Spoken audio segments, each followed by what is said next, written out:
Çoğu kişinin beklediği oyun Dune Awakening şu an ön sipariş verenler için oynanabilir durumda. Normalde bu oyunun çıkış tarihi 10 Haziran, yani 2 gün sonra oyunumuz çıkacak. Bizler de oyuna yeni başlayacak olanlar için bir başlangıç rehberi hazırlamak istedik. Şimdi lafı fazla uzatmadan rehberimize geçelim ve yeni başlayanların işine yarayacak bazı önemli temel bilgileri ve ipuçları verelim. Şimdi oyunda birçok bölge var ve keşfetmediğiniz bölgeler haritada sisle kaplı bir şekilde gözükmekte. Şimdi bunları, yani bu sisli alanı açmak için hani oraya gidip orada dolaşmanız, işte keşif yapmanız gerekiyor ama bunun kolay bir yolu var. Nedir? Etüt sondası. Etüt sondası ile herhangi yüksek bir yere çıkıp etüt sondası fırlatıcısı kullanarak yani gökyüzüne doğru ateş ettiğinizde o bulunduğunuz tüm bölgeyi açıyor arkadaşlar. Bakın, hatta şöyle haritayı açayım. Ben sanırım şurada bir yerde attım sondayı. Aynen, şurası benim ilk üssümdü. Ee, Şimdi şurada ikinci üssüm var. Şuraya çıkıp, tabii yüksek bir yere çıkmanız daha iyi olacaktır. Şuradan fırlattığımda yani şuraya kadar arkadaşlar, yani tüm bölgeyi açtı. Peki bu aleti nasıl yapacağız? Siz ana hikaye boyunca ilerlediğinizde zaten bir tane görevde bu etüt sondasından bahsediliyor ve üretmeniz isteniyor. Bunu ürettikten sonra şöyle gözükecek.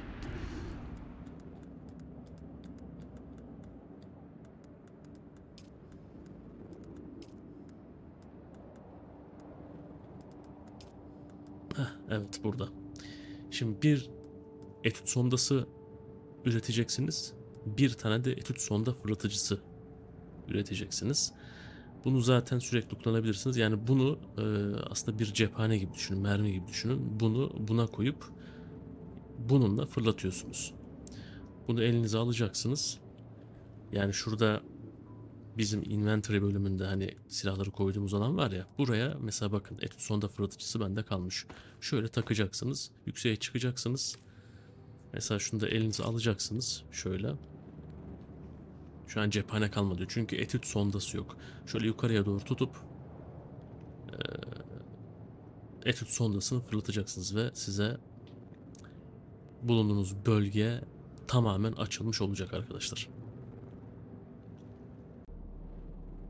Bir diğer önemli konumuz ise üssünüzün konumu. Şimdi oyuna ilk başladığınızda sizlere tavsiyem kampların olduğu yere üssünüzü kurmanız. Bakın mesela ben ilk buraya kurmuşum üssümü. Burada bir sürü işte haydut kampı, hurdacı kampı mevcut. Ama asıl önemli olan şey ilerleyen aşamalarda bir ticaret merkezinin yanına üssünüzü kurmanız daha avantajlı olacaktır. Mesela şurası Tüccarhanı, yani bir ticaret merkezi diyebiliriz. Benim üssüm de burada. Hatta ben daha yakınlara kurmak istemiştim ama tabii sağ olsunlar diğer oyuncularımız en güzel yerleri kapmışlar. Ama yine yürüme mesafesine oldukça yakın.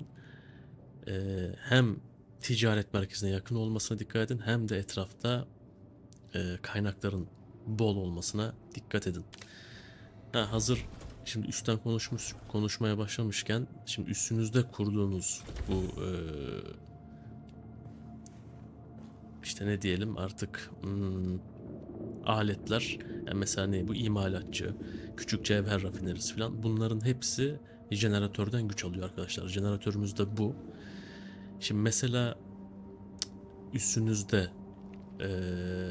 bu tür işte rafineri olsun, imalatçı olsun, bu tür yerleri üstünüzde kurmaya başladıkça jeneratörünüz yetmemeye başlayacak. Ve bakın ben burada hatta ikinci jeneratörü de kurmuşum. Çünkü artık güç yetmemeye başlıyor arkadaşlar. Burada önemli olan şey de bu jeneratörü sizin yakıt pili ile besleyeceğinizdir. Yani yakıt pili ile buna güç veriyorsunuz. Mesela ben burayı tam kapasite yapmışım.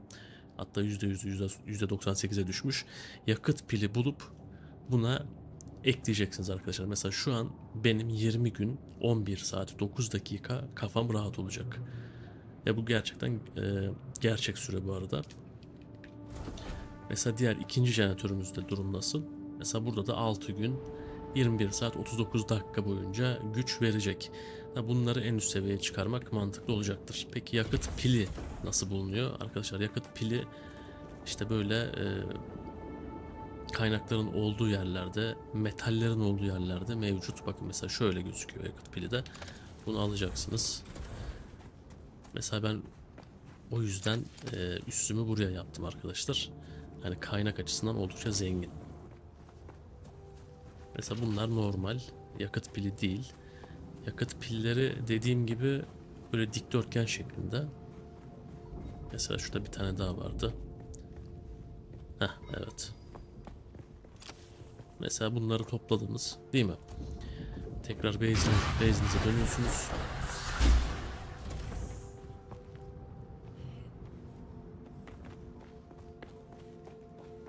Buraya geliyorsunuz, hemen hızlıca bunları koymak için F tuşuna, Fransa'nın F'si basıyoruz.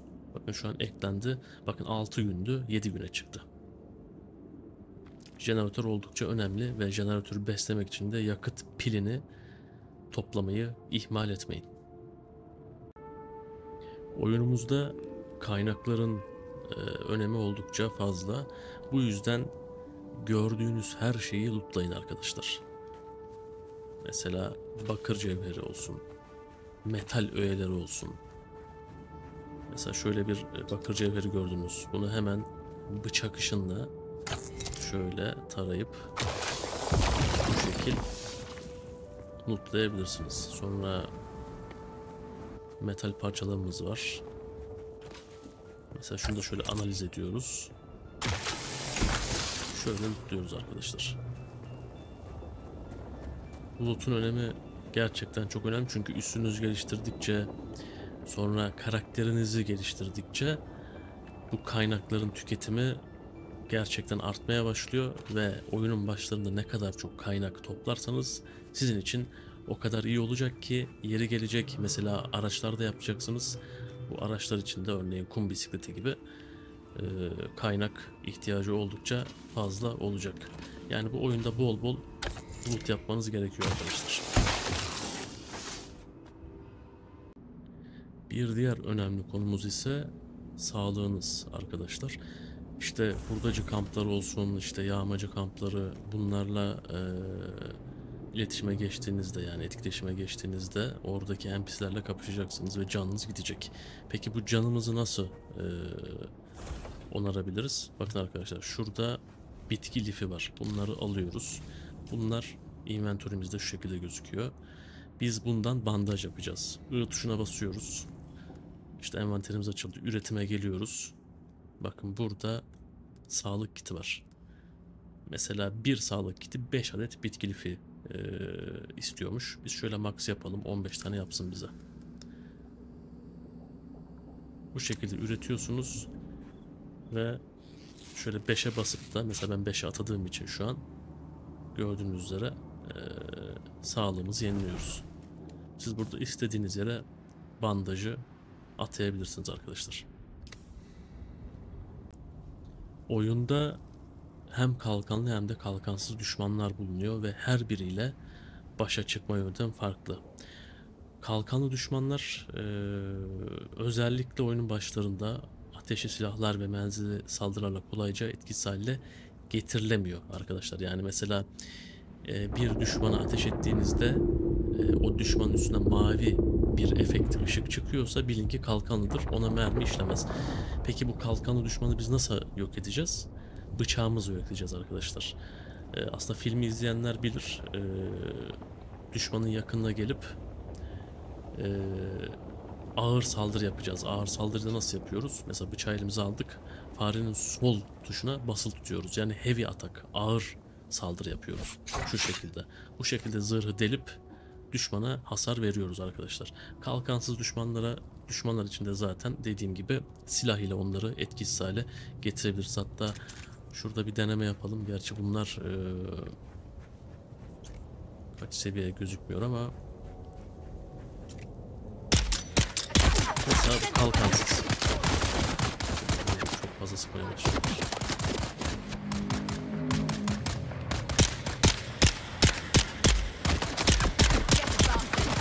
Uçarak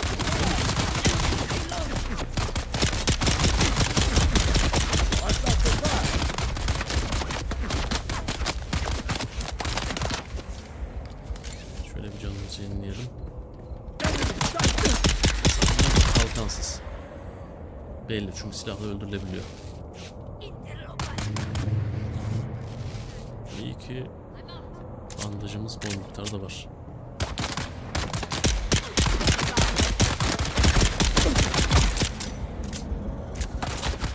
Şunu da bıçakla öldüreyim size göstereyim, yani kalkan yok ama hani siz bir görün.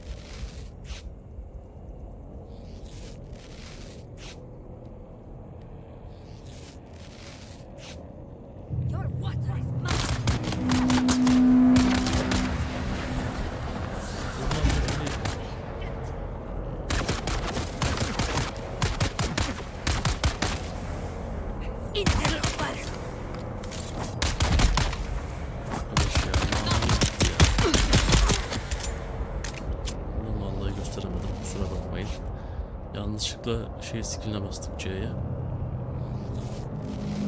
Ama şu araç bizi tekrar görmesin.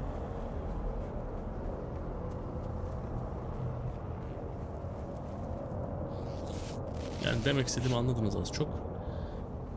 Kalkanlı düşmanları bıçakla, kalkansızları silahla öldürebilirsiniz arkadaşlar. Ha tabii bu anlamına da gelmiyor. Ben kalkansız düşmanları bıçakla öldüremeyeceğim anlamına gelmiyor. Yani bıçağı her şekilde her türlü düşmana kullanabiliyorsunuz, yani öyle söyleyeyim. Hazır şimdi burada bu arkadaşları da yok etmişken oyundaki kanın önemini sizlere göstereyim. Şimdi 7 tuşuyla el yapımı kan çıkarma aletini aldık. Düşmanın yanına geliyoruz ve sol tuşa, farenin sol tuşuna bir kere basıyoruz ve buradan kanı çekiyoruz arkadaşlar. Bu kan da ne işe yarıyor? Bunu zaten size şimdi birazdan göstereceğim. Şundan da alayım kanı. Bu arkadaşları da tabii lootlayabilirsiniz. Hatta şöyle E'ye basılı tutup bunları da lootlayalım. Şurada bir tane pil varmış. Bunu da bir alalım. Şimdi şuna loot vardı herhalde. Evet. Şimdi inventory'yi açtık. Bakın. Ben değerinde ne var? 7'ye koymuşum. Kan çıkarma aleti. Ve bir de envanterimde 2 tane kan kesesi taşıyorum. Mesela bakın şu dolmuş. Bu düşmanları öldürüp kanları topladıkça işte bu keseler doluyor. Şu 3 bar dolduğunda bu artık fullenmiş oluyor. Bunları da biz ne yapıyoruz? Mesela çok susuz kaldınız diyelim. Bunu direkt buradan bakın F tuşu iç diyor. Açılan ekranda F'ye basılı tutup içebiliyorsunuz. Ama bunu tabii çok böyle kritik zamanlarda yapın. Hani gerçekten etrafınızda su kaynağı olmadığı zaman kullanın. Çünkü bu kan içmek size debuff veriyor arkadaşlar. Yani güçsüz kılıyor, öyle söyleyeyim. Bunun en güzeli tabii şöyle etrafınızda şöyle çiçekler varsa su ihtiyacınızı buradan giderebilirsiniz. E tuşuna basılı tutuyoruz ve buradan suyu içiyoruz arkadaşlar. Şimdi peki asıl buradaki amacımız neydi? Benim söylemek istediğim şu: bu topladığımız kan torbalarını burada bizim kan arıtıcımız var. Buraya E tuşuna bastık. Bakın burada şimdi zaten sırt çantamızda olduğu için şuradan kan koy diyorum. Bakın kanı koydu. Bu kanı temiz suya çeviriyor. Ve buradan gelip E tuşuna basılı tutup suyu içebiliyorsunuz arkadaşlar. Şu şekilde. Şu sol tarafta bulunan su barı da içtikçe hani bu sayede fullenebiliyor. Kan arıtıcı ile su ihtiyacınızı giderebilirsiniz.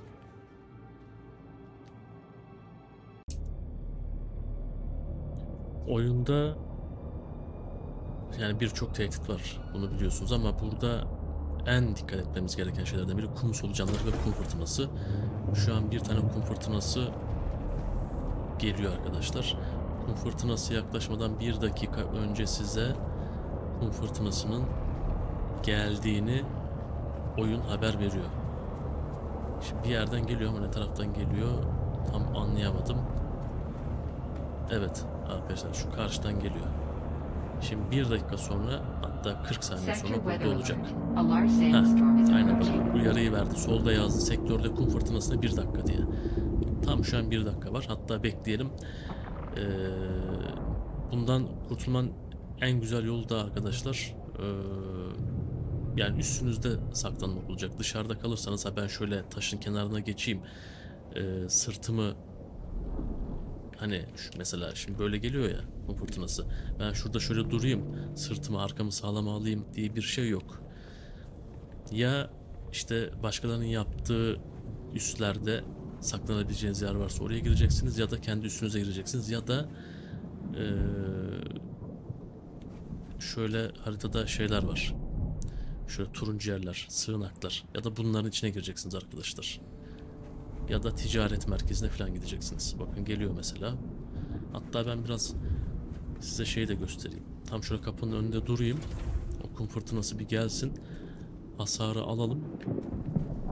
Öyle içeri girelim. Yani burada en güvenli yol kendi üstünüz arkadaşlar. Ya da bir sığınağa girmek. Şu an geliyor.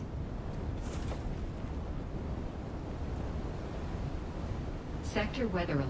A large sandstorm is approaching. Şimdi kum fırtınasını böyle görmüş olduk. Tabii bir diğer tehdit de dediğim gibi kum solucanları. Bunun için de çölde çok açıkta kalmamanız gerekiyor arkadaşlar. Dur şu gelsin. Geldi mesela. Bak can gidiyor şu an. Sol alta bakın. Kırmızı bara. Can şu an azalmaya başladı. Gördünüz mü? Yani hiçbir şekilde mesela ben şurada duruyorum falan, işe yaramıyor arkadaşlar. En güzel nedir? İçeri gireceksiniz. Şöyle. Gördünüz mü? Şu anda kendimize bir can verelim.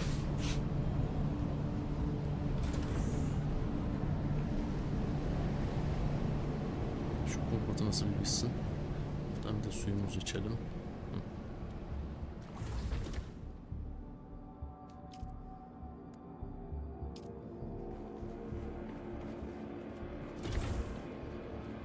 Evet.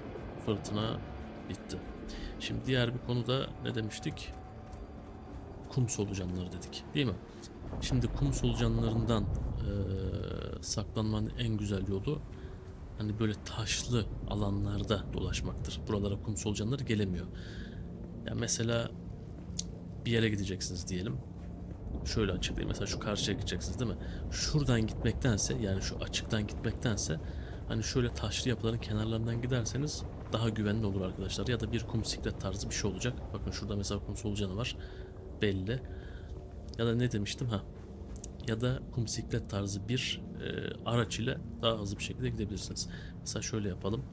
Mesela ben şu an kumda yürüyorum. Değil mi? Bakın birazdan mesela titreşim olacak.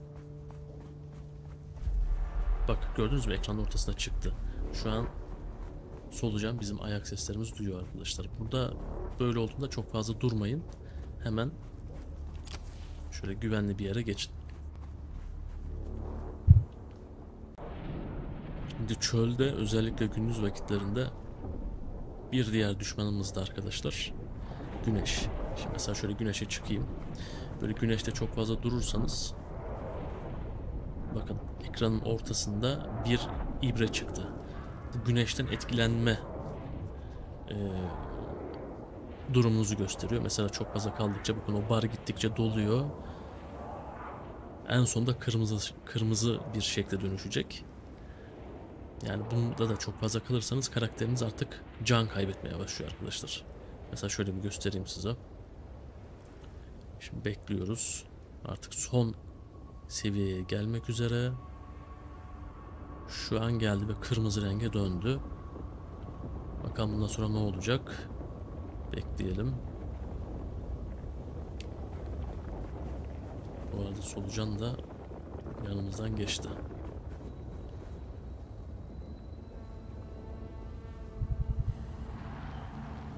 Bak susuzluk artmaya başladı arkadaşlar. Görüyor musunuz bak. Bu susuzluk arttıkça zaten artık suyunuz tamamen bitince artık canınız gitmeye başlıyor. Bu yüzden güneş olduğu zaman buna dikkat edin ve gölgelerde kalmaya çalışın. Karakterinizde kullanabileceğiniz 2 adet önemli eşya var. Biri süspansör ve diğeri kalkan. Kalkanın slotu bu. Karakterimizde kullanmak için buraya koyacağız. Süspansörün slotu da bu arkadaşlar. Süspansör yer çekimini azaltıp havada süzülmeni, yüksekten düşme hasarını önlemeni ve işte devasa zıplamalar yapmanı sağlıyor. Kalkan ise seni belirli bir oranda menzilli saldırılardan koruyor. Tabi bunları taktığımızda ikisi de enerji ihtiyacın dahili bir güç kaynağından karşılıyor. Yani yedek güç paketin yoksa tam ihtiyacın olduğundan da enerjin bitebilir ve zor durumda kalabilirsin. Ayrıca bu cihazlar, yani bu eşyalar titreşim frekansını artırıyor. Yani titreşim frekansı derken işte çölde yürürken yani solucanlar sizi daha çabuk ve daha kolay fark ediyor arkadaşlar. Bakın el yapımı pil paketi de işte buna güç veriyor. Ayrıca kullandığımız silahlara da güç veriyor. Mesela şunu ben şu pil olmadan kullanamam arkadaşlar. Mesela pili şöyle çıkarayım. Bakın şimdi. Bak yeterli güç çok uyarısı verdi. Gördünüz mü ekranda? Ama şunu taktığımız zaman bakın çalışıyor. Bu arada tabi bu eşyaların, yani sadece bunların değil, her eşyanın da bir şeyi var. Kullanım ömrü var. Mesela bakın şu kesenin kullanım ömrü çok az kalmış. Şu sarı bar var ya, bak gittikçe azalmış. Bu artık bittiğinde bu kese artık kırılmış olacak, işe yaramaz olacak ve bunu atacağız arkadaşlar. Bu yüzden mesela diyelim ki işte kan çıkarma aletinin artık parçalanmasına az kaldı. Yeni bir tane daha üretip takıp tekrar kullanabilirsiniz. Buna da dikkat edin. Haritanız sizin oyundaki en büyük dostunuz olacak. Haritayı kullanarak nerede ne var, daha doğrusu hangi kaynaklar var, hepsini görebilirsiniz. Şöyle zoom yapınca bakın her şey gözüküyor. Mesela susuz mu kaldınız diyelim. Hemen haritayı açtınız, yakınlaştırdınız ve suyun olduğu alanları gördünüz. Yakıt piline mi ihtiyacınız var? Gördünüz. Cevhere mi ihtiyacınız var? Bakır cevherine. Görüyorsunuz. Granit görüyorsunuz. Çöl çalısı. Burada kampları görebiliyorsunuz. Görevleri görebiliyorsunuz. Mesela bakın şu gri ile gösterilen yerler, bunlar daha keşfedilmemiş yerler. Mesela ben şuralara gitmişim. Ama şuralara daha gitmemişim. Şuraları açmışım. Mesela şu yeşil ile gösterilen yer enkazlar. İşte büyük uzay gemilerinin düştüğü yerler.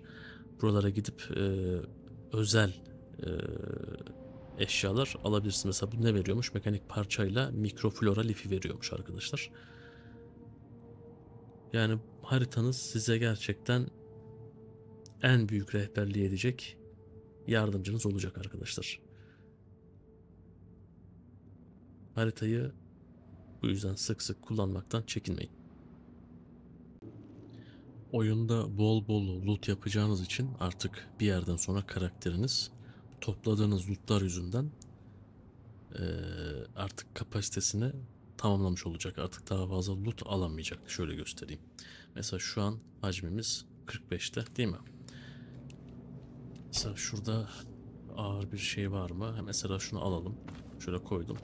Bakın 55'e çıktı. Hatta şöyle göstermeyeyim. Daha şöyle metal varsa metal alayım.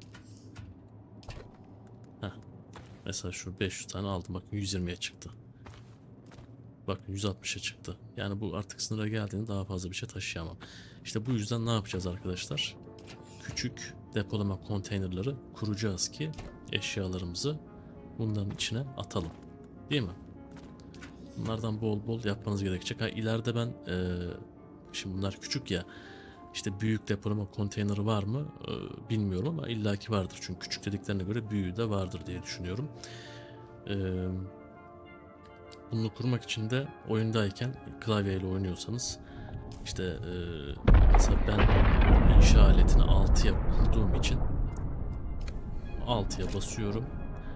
Sonra Rize'nin R'ye basıyorum. Mesela burada hemen şu sık klonlarda küçük depolama konteyner var arkadaşlar. Buna tıklayıp 2 kere tıklıyorsunuz ve şu şekilde kurabiliyorsunuz. Yani burada zaten yerde kalmamış artık.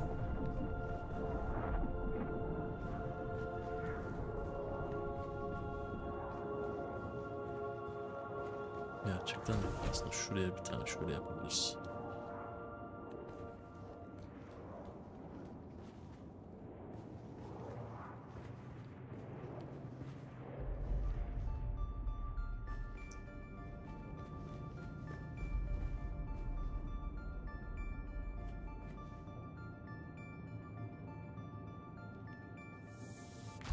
Aynen.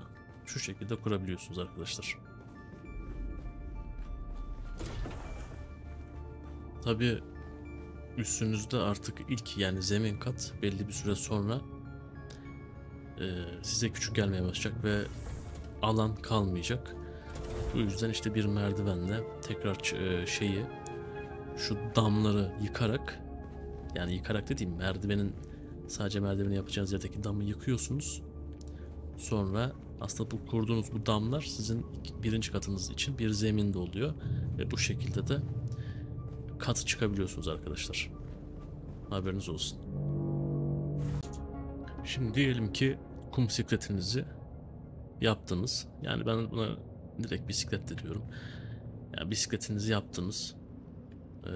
Şimdi bunu kullandıkça tabii bazı yerleri eskiyecek ve bunları tamir etmemiz gerekecek arkadaşlar. Şimdi zaten ana görevden gittiğinizde size bir kaynak tabancası şeması gelecek. Yani bunu aktif edeceksiniz araştırıp. İmalatçıya geliyorsunuz. Burada taşıtlar kısmına geliyorsunuz. Bakın şurada kaynak tabancası var. Buradan üretiyorsunuz arkadaşlar. 6 bakır külçe ile üretebiliyorsunuz. Ben mesela bunu 4'e takmışım. Şimdi şöyle geldim. 4'e bastım. Elime aldım. Şimdi burada hem mesela monte yapabiliyorsunuz. Mesela ben bisikletinizi bu şekilde yapıyorsunuz. İlk önce işte şasisini koyuyorsunuz. İşte diğer parçaları ekleyerek yapıyorsunuz. Onarmak için de bakın şu ekranın sağ tarafında bir pencere var. Gördünüz mü? Farenin sağ tuşuna bastığımda mesela onar, özelleştir, sök tarzındaki seçeneklerde geçiş yapabiliyorum. Şimdi onara geldim. Tamam mı? Motoruma yaklaştım. Bakın. Şu şekilde tamir ediyorsunuz. Şimdi mesela yeşil gözükünce bu tamamen sağlıklı. Full demek. Mesela bakın. Tekerleri tamir ediyorum. Bu şekilde. Bu şekilde tamir edebiliyorsunuz arkadaşlar. Bisikletinizi. Hazır şimdi şeyden de konuşmuşken kum bisikletten aynen bisikletten. Şimdi arkaya arkadaşlar ya bir tane daha ekstra koltuk takabiliyorsunuz ya da envanter takabiliyorsunuz. Benim size tavsiyem, şimdi oyunda ilerleyince mesela bakın benim bu bölgedeki artık görevlerim neredeyse bitti ve yeni bir bölgeye geçiş yapacağım.